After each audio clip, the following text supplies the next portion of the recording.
It's 01:21 p.m. on Wednesday, May 28, 2025, and Detective Alex Carter is haunted by the chilling phone call from Dr. Helena Varkas, the new face of the Crimson Pact.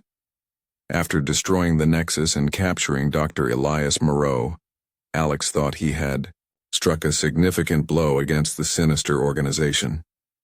But Varkas's warning lingers in his mind, and the discovery of a new lead, a remote facility in the Frost Peak Mountains, drives him to continue his relentless pursuit.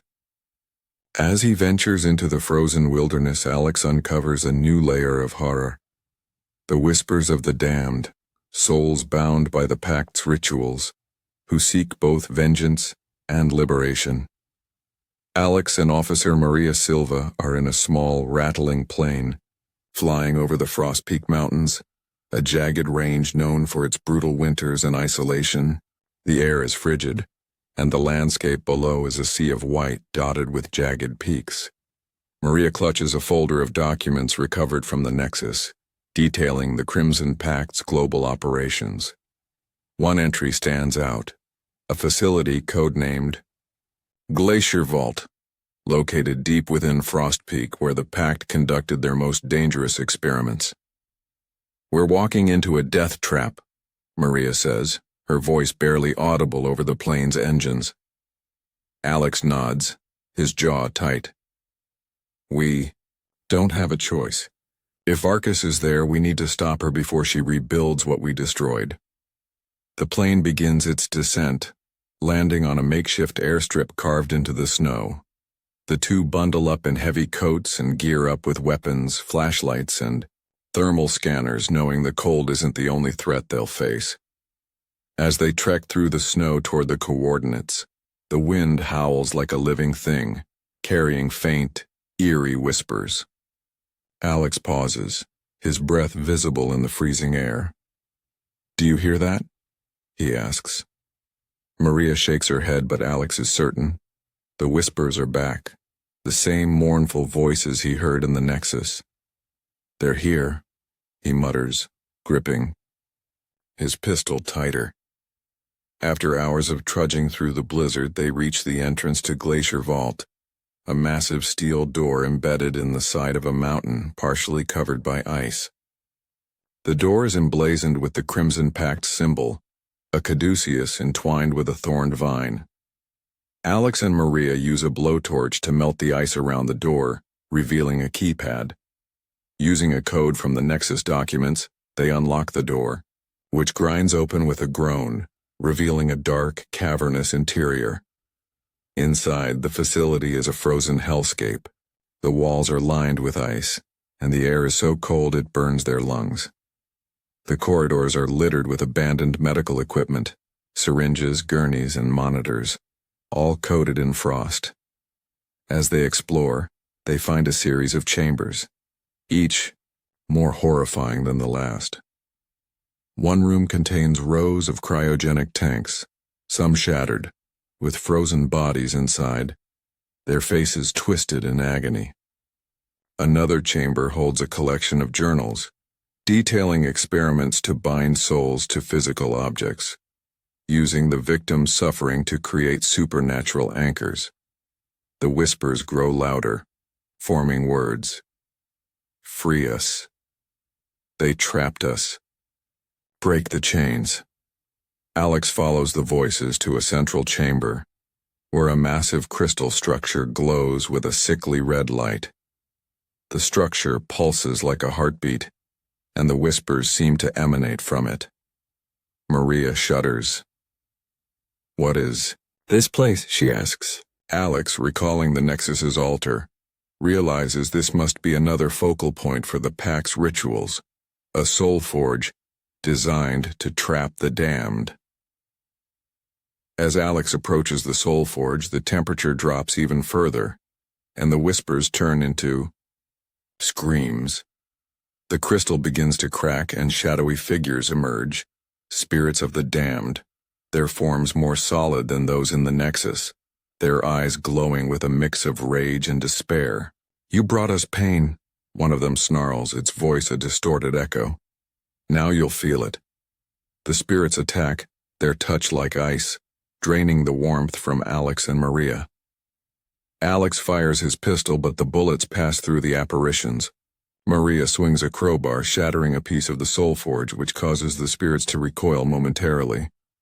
"We need to destroy it," Alex shouts, grabbing a nearby sledgehammer. Together they strike the crystal, each blow sending shards flying and weakening the spirit's hold.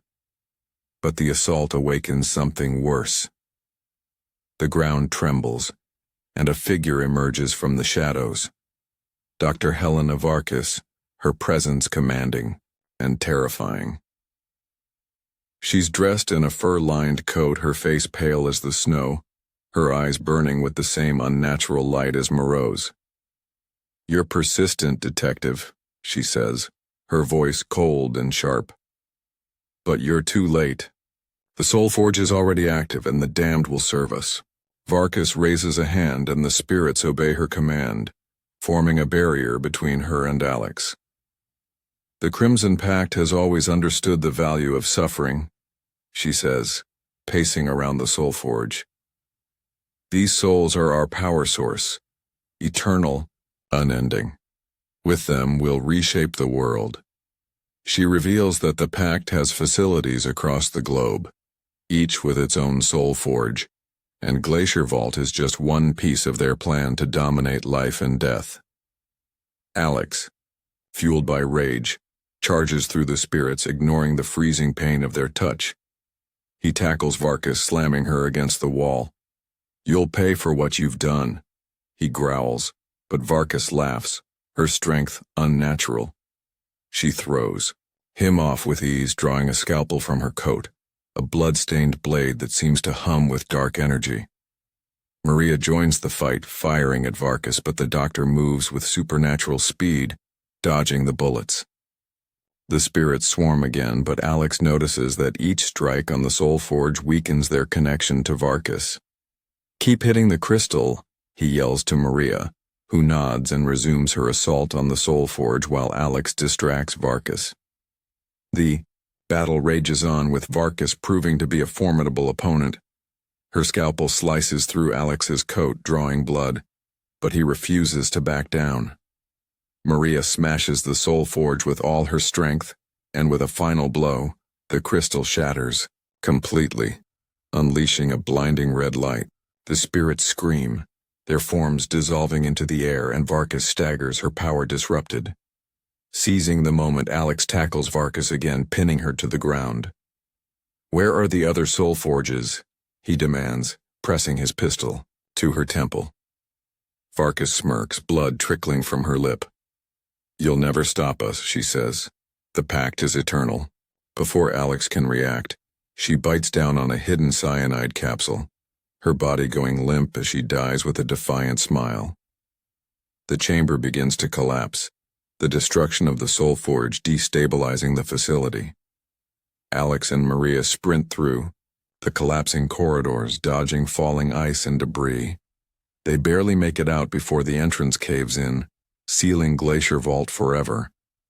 Back at their temporary base camp near the airstrip, Alex and Maria sit by a fire, trying to process what they've just experienced.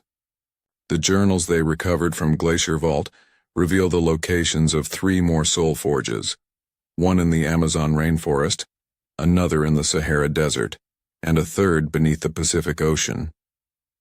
The scale of the Crimson Pact's operation is staggering, and Alex feels the weight of the task ahead. Maria looks at him, her face etched with exhaustion. "We can't do this alone," she says. "We need a team, a real one." Alex nods, knowing she's right. He thinks of the spirits, their whispers still echoing in his mind, and vows to free them all, no matter the cost.